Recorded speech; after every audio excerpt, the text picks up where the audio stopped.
Et on nous dit ensuite, au verset 9, « Or, un jeune homme nommé Eutychus, qui était assis sur la fenêtre, ce jeune homme était dans un endroit où il y avait l'Esprit de Dieu. Il était dans un endroit où la présence de Dieu était manifestée. Mais il y avait un problème dans son attitude.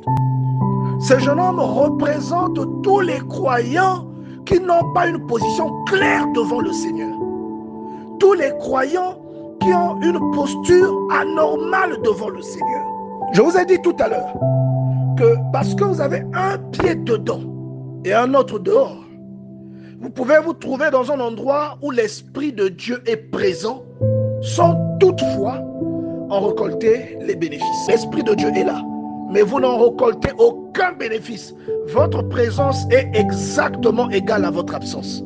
Simplement à cause de votre état d'esprit. Ce n'est pas l'esprit qui fait défaut, c'est vous qui n'êtes pas dans le bon état d'esprit.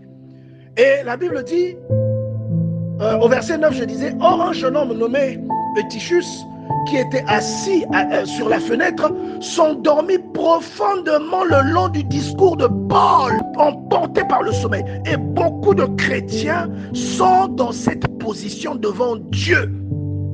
Et qu'est-ce qui se passe lorsqu'il y a une telle chose qui se produit? Vous allez finir par chuter, vous allez finir par tomber, vous allez finir par connaître une chute mortelle dans votre vie. Vous voyez? De là où il était, avec la présence de Paul, il savait que Paul était un homme de Dieu. Il ne pouvait jamais imaginer qu'il allait mourir ce soir-là. Il y a quelqu'un qui est en danger aujourd'hui. Tu as un pied à l'intérieur et un pied à l'extérieur.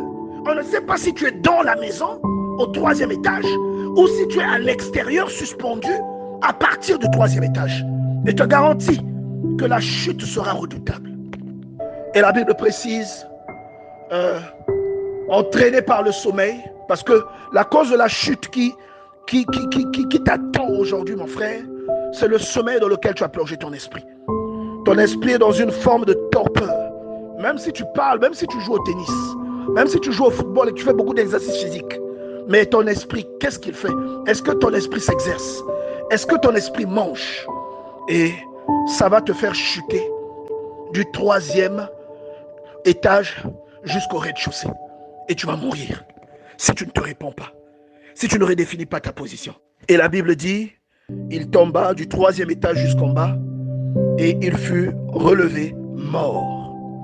Et il y a beaucoup parmi nous, j'aimerais vraiment que les gens soient sensibilisés, j'aimerais vraiment que les gens soient avertis qu'il est important de connaître la position que vous occupez devant Dieu. Lorsque vous êtes dans le temple de Dieu, qui aujourd'hui est votre propre corps, lorsque vous êtes dans le corps de Christ, qui symbolise la cohésion, l'union de tous les croyants, quelle que soit leur confession, mais des croyants qui servent Dieu en vérité. Lorsque vous êtes dans cet alignement, vous devez connaître votre position. Vous devez savoir si vous êtes dans une position adéquate ou non. Vous devez savoir si votre posture vous met en danger ou non.